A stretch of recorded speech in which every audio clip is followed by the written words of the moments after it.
Voilà, je voudrais laisser la place maintenant à la parole de Dieu. Ouvre ton cœur et Dieu va te bénir. Dieu bénisse. Amen.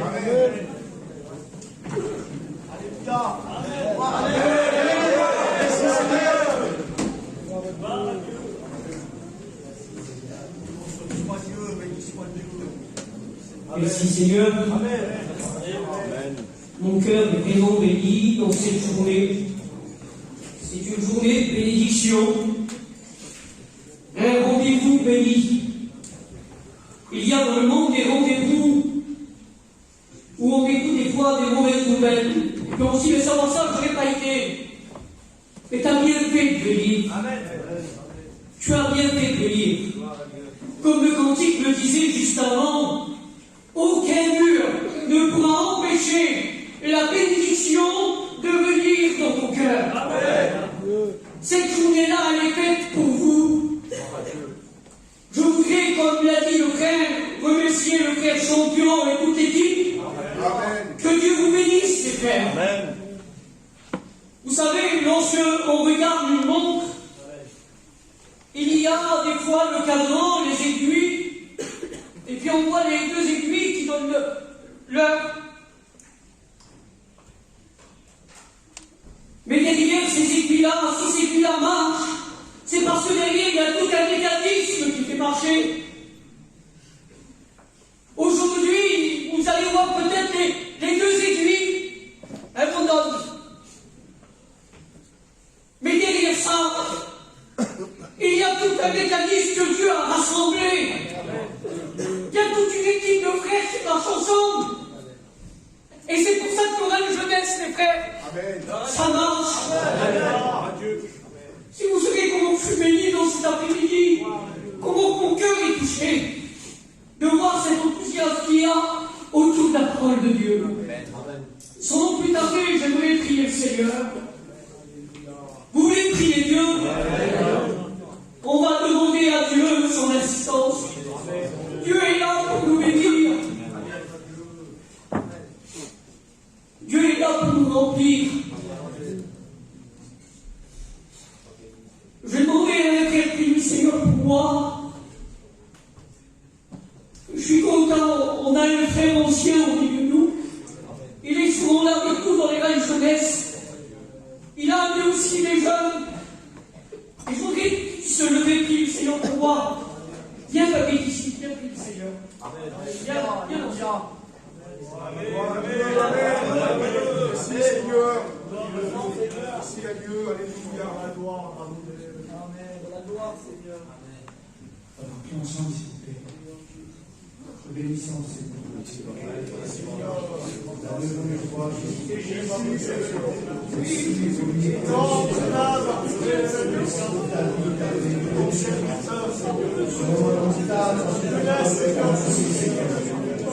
merci pour les frères qui sont là, merci pour la communion. Merci pour les jeunes qui sont là, Seigneur, parmi nos frères. Seigneur, qui sont en silence dans leur cœur, Jésus-Christ. Écoute ta parole, parce que tu nous es vivant. Elle nous retrouve jamais à nos qui sont levés dans les cœurs. Bénis tous ces jeunes qui sont là. Merci pour la grande joie que tu mets dans notre cœur. Et que cette joie, elle vient parce que tu nous as bénis à nous, parce que tu nous as utilisés à nous, parce que tu nous as appelés à nous, parce que tu l'as établi à nous, parce que tu as fait de nous et parce qu'on peut travailler dans ton joie. Et cette joie, Seigneur Jésus, nous on est joyeux, mais quand on a besoin d'entendre, Seigneur, merci ta grâce, Seigneur.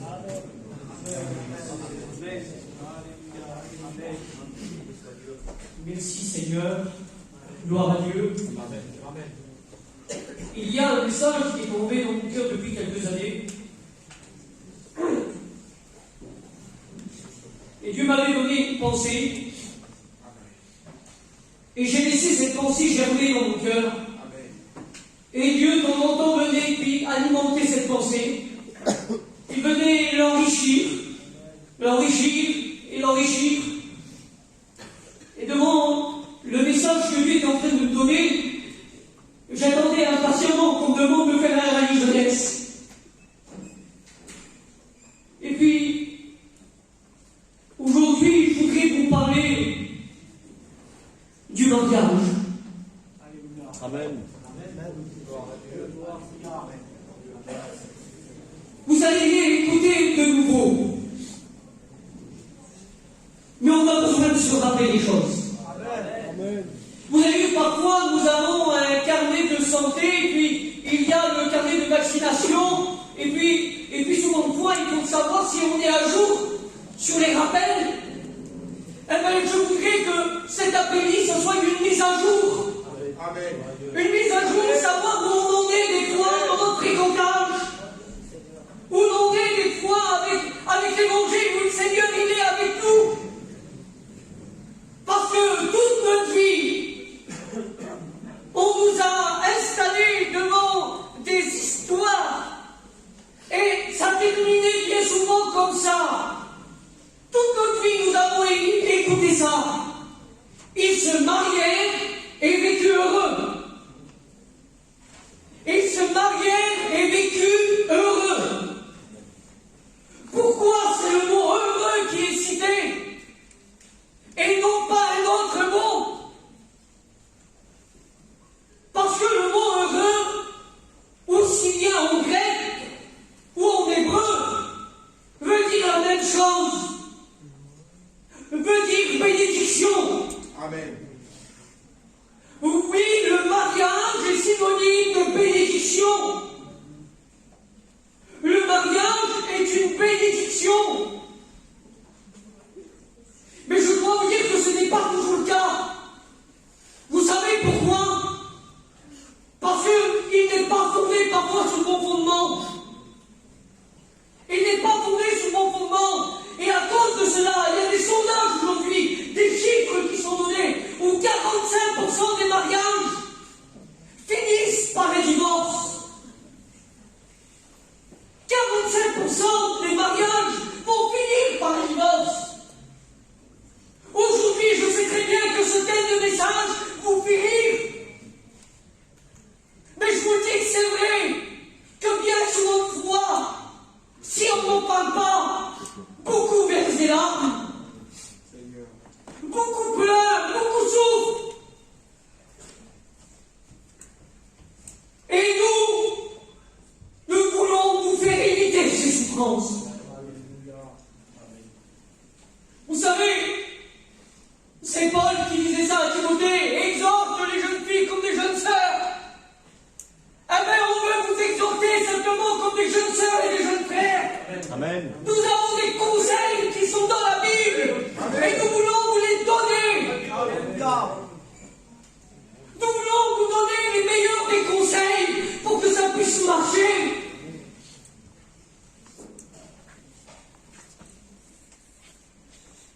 Parce que des fois, je vous le dis en vérité, on se marie à l'aveugle sans se poser même les questions, sans même savoir ce que c'est le mariage. Et puis des fois, derrière simplement une question, une réflexion. Des fois, on se dit, mais qu'est-ce que le mariage? Qui l'a inventé? Comment être sûr de ne pas se tromper dans le mariage? C'est des questions simples, ça. Mais pourtant, tout devrait commencer par là. Parce que le mariage, car un bon mariage, c'est d'abord commencer par une bonne réflexion. C'est déjà commencer par une bonne réflexion. Trop aujourd'hui pour les choses à la légère. Parce que dans le livre des Proverbes, il y a un conseil biblique. Proverbes chapitre 20, verset 25.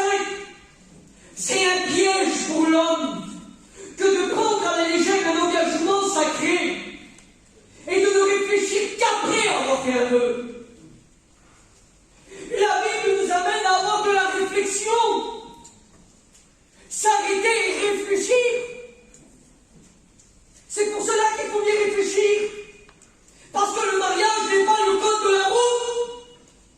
Ou si j'ai échoué demain,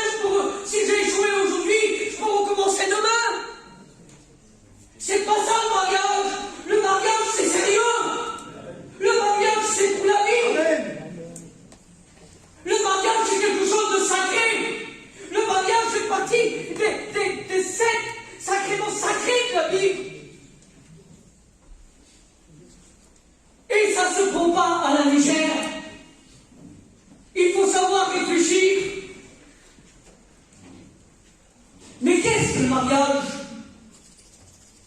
Qui l'a inventé? Quel est le premier couple à se marier que dans la Bible? Le premier foyer que nous connaissons, c'est Adam et Ève. Et dans Genèse chapitre 2, verset 24, il est dit: l'homme quittera son père et sa mère, s'attachera à sa femme et deviendront une seule chair. Voilà ce que c'est le mariage. C'est l'alliance d'un homme et d'une femme liés par amour. Il y a quelque chose de solide, il y a un aliment principal, il y a quelque chose que Dieu a déposé. Il y a Dieu dans l'affaire. Et parce que Dieu est dans l'affaire, alors ça marche. Amen. Lorsque Dieu est dans l'affaire, ça marche.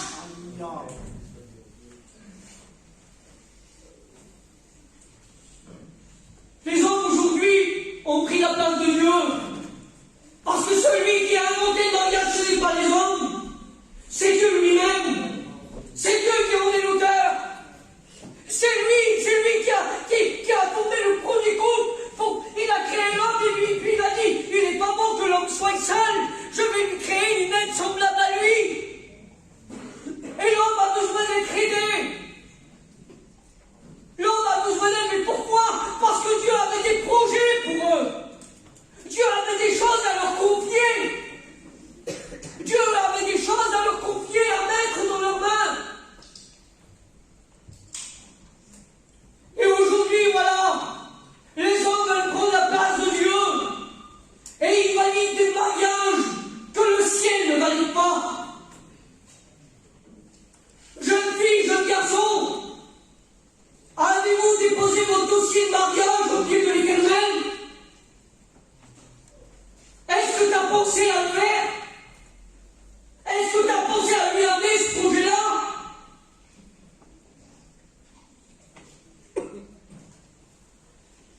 Parce que dans Jérémie chapitre 29,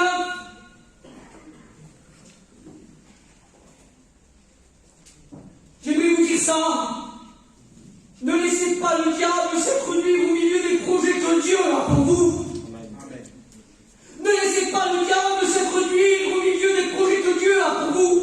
Parce que dans Jérémie chapitre 29, verset 11, il est dit: je connais les projets que j'ai formés sur vous, dit l'Éternel, projets de paix et non de malheur, afin de vous donner un avenir et de l'espérance.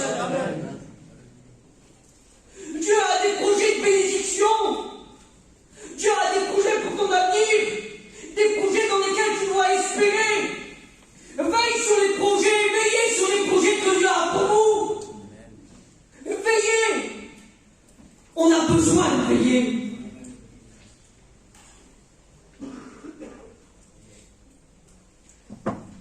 Un jour, le roi David avait un projet, lui.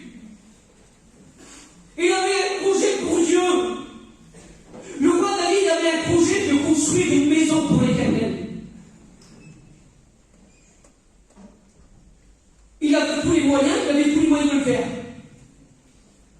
Mais Dieu, du haut du ciel, lui dit: stop, arrête David. Non, ce projet-là n'est pas pour toi. C'est pour qui ce projet? Ce projet, ce sera pour ton fils.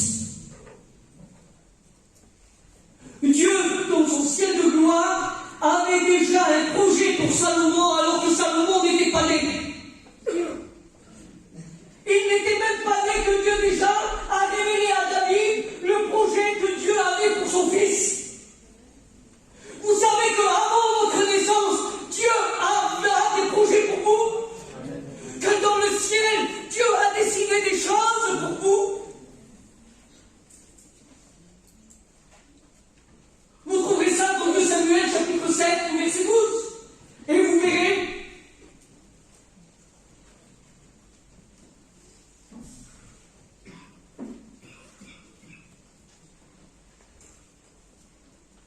Alors Salomon va grandir. Salomon va devenir jeune. Et David va conseiller son fils Salomon. Il va lui donner un conseil. Un conseil pour que ça marche. Alléluia. David veut que ça marche. Amen. Ben j'aimerais vous dire, nous voulons, nous, que ça marche. Amen. Nous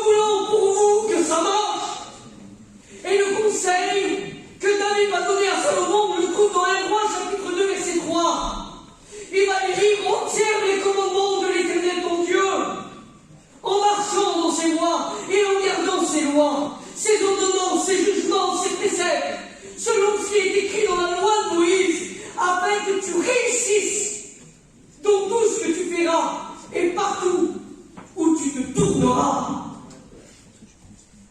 afin que tu réussisses. Le conseil est fait pour réussir, mais où? De partout tu iras, ça marchera. C'est de rester attaché à la parole. C'est de rester attaché aux Écritures. C'est de marcher d'après ce qui est écrit dans ce livre. Le mode d'emploi, excusez-moi, ce n'est pas les téléréalités, ce n'est pas les émissions de télé. Pour vous, chrétiens, chrétiennes, le mode d'emploi pour fonder votre mariage, c'est la parole. Amen. C'est sur la parole. Parce que il y avait à cette époque-là les 10 commandements et 613 préceptes. Et parmi ces préceptes, Dieu n'a pas oublié de prévenir le peuple sur le danger des mauvais mariages. Il n'a pas oublié ça, de mettre en évidence et de dire de faire attention aux mauvais mariages. Et il va dire dans Exode 34, verset 15, garde-toi de faire alliance avec les habitants du pays. Garde-toi, pourquoi? Parce que les alliances se faisaient par mariage. Il dit de peur que tu prennes leur fille pour tes fils. Et que tes fils, et que leurs filles tournent leur cœur vers leur Dieu. La crainte de Dieu, c'était celle-là. C'était l'une des façons, en quelques mots, Dieu est en train de révéler l'une des façons dans lesquelles le diable essaierait de s'introduire. C'est comment faire pour détourner le cœur d'un jeune garçon, d'une jeune fille? Eh bien, on va le voir dans la parole de Dieu, comment il peut s'y prendre. Il est arrivé avec l'homme le plus sage de la Bible, le plus sage que la terre a porté. Il y est arrivé.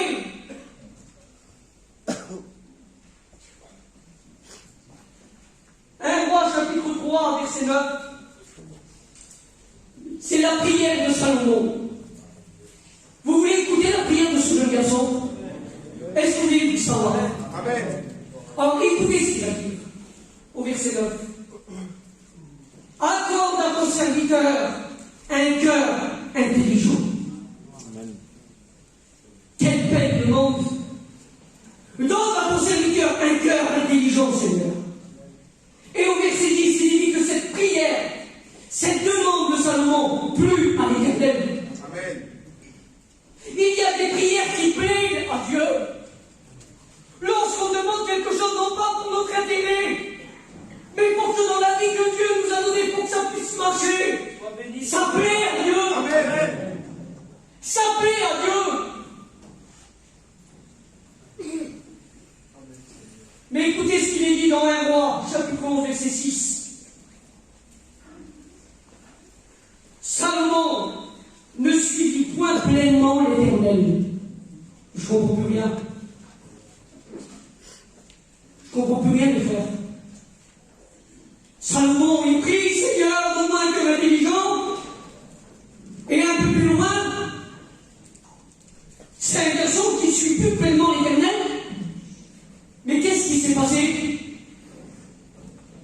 Qu'est-ce qui est rentré dans le cœur de Salomon? Comment que le diable s'est pris?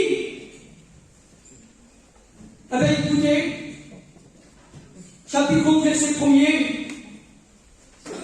Le roi Salomon aima beaucoup de femmes étrangères, appartenant aux nations dont l'Éternel avait dit aux enfants d'Israël, vous n'irez point chez elles. Elles ne viendront point chez vous. Elles détourneront certainement vos cœurs du côté de leur Dieu. Et ce fut à ces nations que s'attacha Salomon, entraîné par l'amour.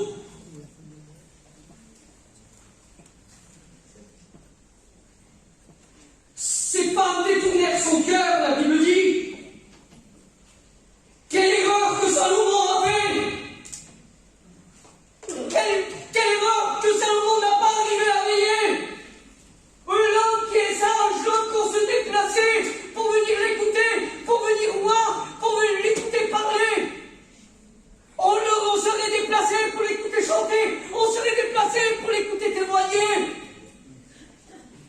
Mais là, son cœur, il s'est passé quelque chose. Le cœur de Salomon a bougé. Le cœur de Salomon a changé d'orientation. Il n'est plus pleinement vers l'Éternel. Il n'est plus entièrement vers Dieu. Voilà, Salomon n'a plus les mêmes projets. Voilà que Salomon n'a plus la même ambition pour Dieu. Mais qu'est-ce qui se passe? L'homme rempli de feu là, on ne voit plus pareil. L'homme rempli de zèle, il n'est plus pareil. Mais où est le cœur de Salomon? La Bible dit ceci au verset 5, chapitre 1, verset 5. Salomon alla auprès. Excusez-moi, Salomon alla après Astarté, divinité des Sidoniens, et Milcom, l'abomination des Ammonites. Son cœur n'était plus attaché à l'Éternel, mais ses princesses. Ah ben oui, il avait un regard sur les princesses, parce qu'on veut tous un prince et une princesse. On ne veut pas se marier avec n'importe qui. On est tous à la recherche de notre prince et de notre princesse. Et Salomon a trouvé une princesse. Mais la princesse a tourné son cœur. Mais où a entraîné le cœur de ces princesses? La Bible dit vers Astarté. C'est quoi Astarté? Astarté, c'est la déesse de la guerre pour les Sidoniens. Lui qui était roi d'Israël là-bas, lui qui était sous le fondement de la paix, plus la paix. Un homme qui va être en guerre. Un homme où maintenant, ça y est, ça va être la guerre. On a vu combien là? Peut-être cette salle a été déjà louée pour certains mariages. Le décor était beau. Il y avait la paix.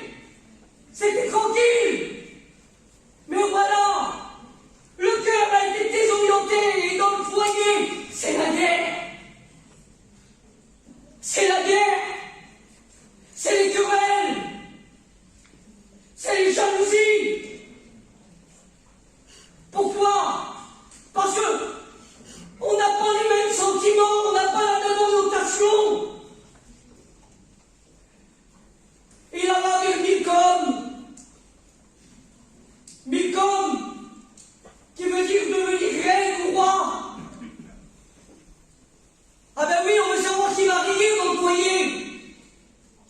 Parce que madame, après, elle veut régner aussi. Monsieur, c'est lui qui veut régner. Et après, il y a des gens en train de fréquenter qui disent, moi je dis, hein, chez nous, c'est comme ça, c'est comme ça, c'est comme ça, c'est comme ça. Et puis elle, la fiancée, elle dit, ah mais chez moi, c'est comme ça, c'est comme ça, c'est comme ça. On veut régner. Il a là près de Kémosh, qui veut dire séduction, captiver. Le cœur de Salomon s'est laissé captiver. Et tu sais pas, toi, tu es un bon chrétien, mais tu vas te laisser captiver à cause d'un mauvais fréquentage. Et elle va t'amener parce que tu t'es mis sur un joug étranger. Et elle va t'attirer là-bas dans le monde. Oui, il va t'attirer dans le monde. Et la Bible dit que l'Éternel fut irrité contre Salomon. Salomon a irrité Dieu à cause de ses mauvais mariages.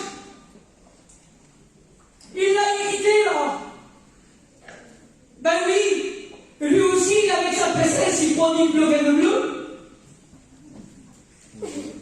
Ben oui.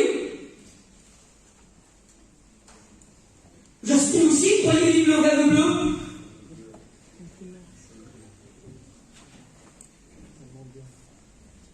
Ça vous fait rire ça?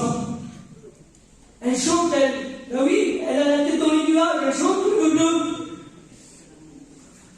Mais ce qu'elle ne sait pas, je vous connais la réalité, vous rigolez. Mais à côté d'elle, c'est le roi des voleurs déguisé en prince. Elle croit chanter, elle a chanson avec un prince. Mais Aladdin n'est pas un prince. Aladdin, c'est un voleur. Faites attention à ceux, aujourd'hui, qui veulent se faire passer pour ce qu'ils ne sont pas.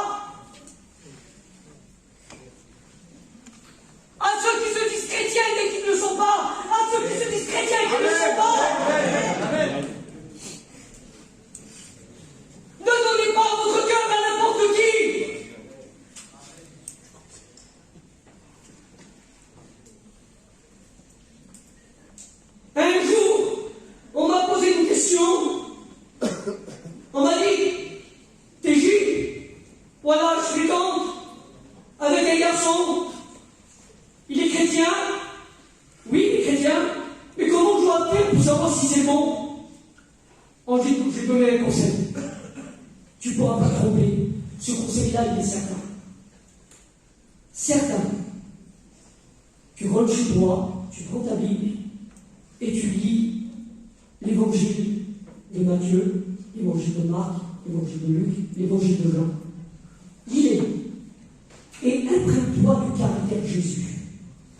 Et lorsque tu regardes à ton fiancé, s'il a le même caractère que Jésus, si tu vois les traits de Jésus en lui, c'est que c'est bon.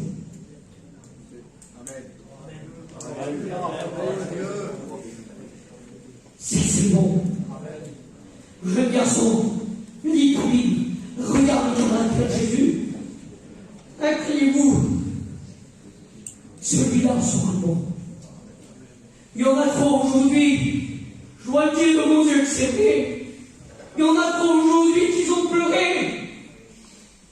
Il y en a trop aujourd'hui qui pleurent. Il y en a trop.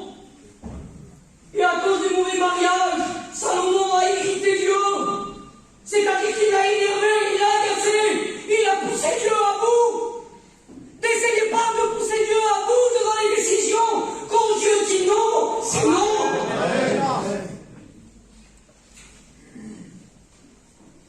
Alors comment faire, moi que j'y? Comment je fais alors pour fréquenter? Ben écoute, le psaume 127 il dit ça. Si l'Éternel me bâtit la maison, ceux qui la bâtissent travaillent en bas. Amen. Ça veut dire quoi? Ça veut dire ne t'occupe pas de ça. Laisse Dieu maître de ce projet-là. Amen. Amen. Gloire à Dieu. Je vais vous dire, un jeune garçon, Dieu avait plein de projets pour lui. Et puis, il était jeune. Et puis, Dieu avait l'appelé à le servir. Dieu l'avait appelé à le servir. Alors, bien sûr, ce garçon-là, malgré qu'il n'était pas terrible physiquement, mais voilà, c'était petit chrétien, c'était futur étudiant. Justement, les filles, des abeilles comme ça. Hein. Ah oui, tout le monde le voulait. Et puis, vous savez ce qu'il a fait? Il a fait quelque chose de merveilleux. Il a dit, Seigneur, si moi je choisis, c'est sûr que je peux me tromper. Mais si toi tu choisis pour moi, si elle te plaît à toi, elle me plaira à moi. Alors Seigneur, choisis pour moi. Dieu a donné une femme, si vous voyez la femme qu'il m'a donné, une merveille. Vous voyez, je connais très bien ce garçon. C'est celui-là qui vous coche.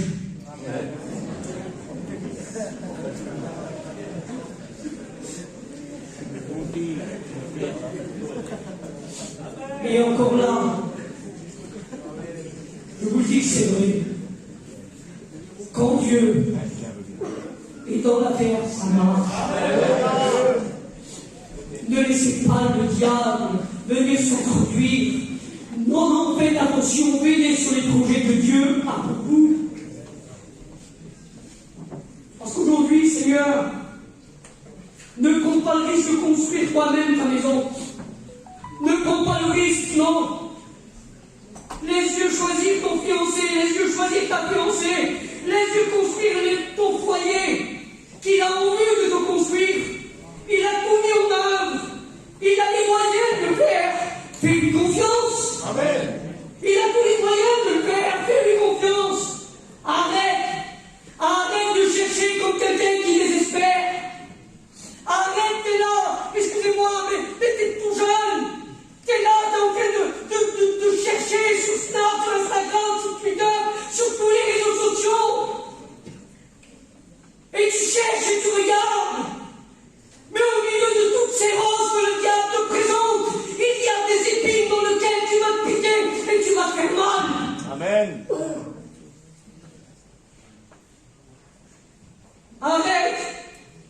Arrête maintenant. Écoute ce conseil biblique. Cantique des Cantiques 3, verset 5. Ne réveillez pas l'amour avant qu'il le veuille. C'est pas à vous d'aller chercher. C'est pas à vous, non. C'est pas à vous. Mais c'est à l'amour de venir vers vous. T'es sûr que ce que tu dis là? C'est biblique ça? Bien sûr que c'est biblique. Peu importe ton âge, que tu sois très jeune ou dans un âge avancé, peu importe, j'aimerais te dire ne désespère pas, ne t'inquiète pas, pour ton futur foyer, reste en place. Jeune fille, jeune garçon, arrête de te préoccuper pour ton avenir. Il est entre les mains du Seigneur. Tu es tellement préoccupé par ces choses que tu te préoccupes même plus des moyens de plaire à Dieu. Que ton seul souci puisse être comme celui de Ruth. Je vous ai dit que c'est à l'amour de venir vers vous. On va voir des exemples bibliques. Vous voulez? Dans 1 Corinthiens, chapitre 7, verset 32, il dit « Je prie que vous fussiez sans inquiétude. Pour celui qui n'est pas marié, qui s'inquiète des choses du Seigneur, des moyens de plaire à Dieu. » Voilà, Dieu, qu'est-ce qu'il veut que nous nous inquiétons? Simplement qu'on lui plaise. Amen. Des moyens. Seigneur, est-ce que je te plais toujours? Est-ce que je suis toujours le chrétien que tu veux que je sois? Ne cherche pas, ne t'inquiète pas. Dieu va s'en occuper. Dans le livre de Ruth rentre dans un champ et elle travaille. Elle est en train de glaner. Sa seule préoccupation, c'est de ramasser les petites graines là. C'est sa seule préoccupation, c'est de travailler de ses mains. Et au moment où elle s'y attend pas, Dieu lui envoie un Boaz. Laisse-moi te dire, jeune fille, reste à ta place dans le champ de Dieu. Amen. Continue à travailler pour Dieu, ne t'inquiète pas. Dieu t'enverra un Boaz. Amen. Continue à puiser de l'eau comme Séphora. Occupe-toi du troupeau de ton père. Et au moment où tu es fatigué et que l'adversaire viendra, laisse-moi te dire que Dieu t'enverra un Moïse. Amen. Qui sera capable de puiser de l'eau pour toi et de travailler aussi avec toi. Amen. Séphora n'a pas cherché.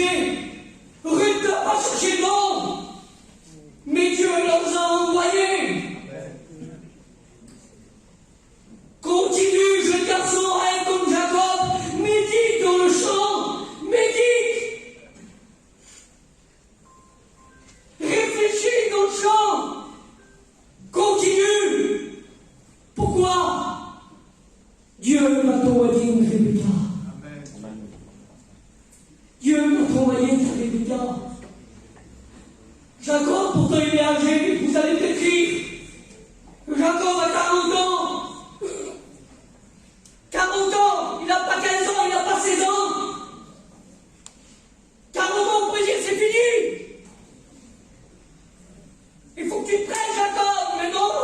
Jacob est dans le champ. Et au moment où il lève les yeux, il voit Rebecca arriver. Seigneur, Jésus, c'est pas possible, oui. Ne désespère pas. Dieu va t'envoyer une compagne. Dieu va t'envoyer quelqu'un sur le chemin.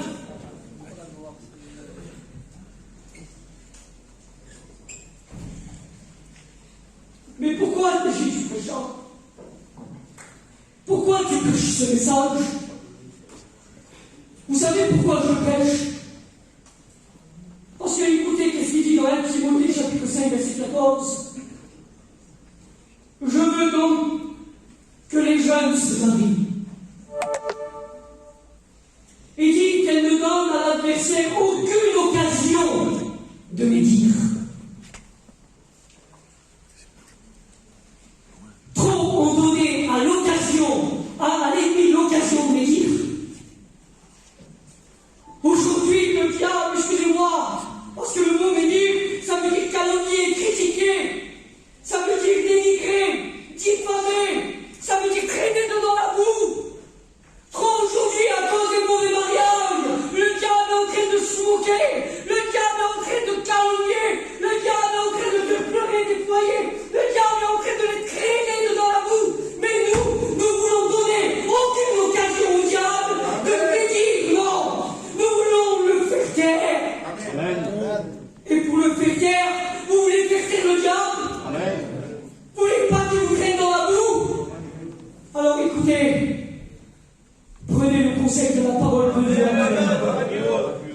Serrez-la sur votre cœur et mettez-le en pratique. Je n'attends pas que les personnes qui vous poussent dans cet après-midi, non. Mais c'est un conseil nécessaire. C'est un conseil qui va t'amener à réfléchir. Je vois aujourd'hui, beaucoup ne prennent pas le message au sérieux. Ça rigole dans les rangs. C'est pas grave. Aujourd'hui, tu dis c'est pas grave, c'est rien ça. Mais si tu saurais, Seigneur, j'ai prêché ce message. Il y a tous les copains avec moi. C'est parce qu'on les aime. On veut que ça marche pas. Quand il était dit tout à l'heure, je chantais avec sa petite. Seigneur, je dis comment j'étais béni dans mon cœur. Quand tout à l'heure je suis rentré, j'ai vu toutes ces faiblesses, comment j'étais béni dans mon cœur. Les jeunes, attachez-vous à la parole. Laissez Dieu mettre du coup. De tout, ne laissez pas les autres décider à votre place. Non, laissez Dieu décider. Ne laissez pas votre copain ou votre copine vous dire celui-là il est bien, celle-là elle est bien. Non, laissez Dieu choisir. Alors, sur ces quelques paroles, vous voulez qu'on puisse trouver le front. Et je voudrais qu'on puisse prier le Seigneur.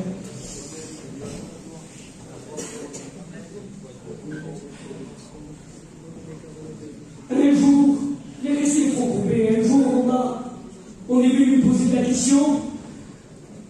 Une jeune fille. Je dis, salut, tu fréquentes? Oui. Il est chrétien? Je dis non. Je dis, pas pour toi, ce garçon. Ah oui. Mais il deviendra chrétien. Je vais tout faire pour qu'il devienne chrétien. Je vais tout faire.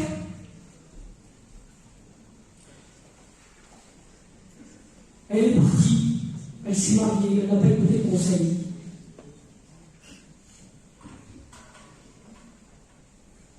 Ça fait des années qu'elle pleure tous les larmes de son corps. Elle souffre énormément. Elle a un foyer, c'est une catastrophe. Elle visait, elle, la Mercedes, le soleil, la ville du gasoline, sa maison. Mais elle n'a pas eu que derrière ça, il y avait un piège. Au nom du Seigneur, j'essaye à éveiller par cet avertissement votre saine intelligence. Amen.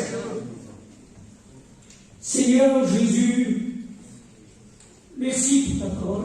Amen. Je sais que ta parole, Seigneur, a percuté les cœurs. Seigneur, nous voulons serrer cette mise en garde dans nos cœurs. Seigneur Jésus, tu connais, Seigneur Jésus, la jeune fille, le jeune garçon qui est venu avec des interrogations. Seigneur, tu leur as donné les réponses.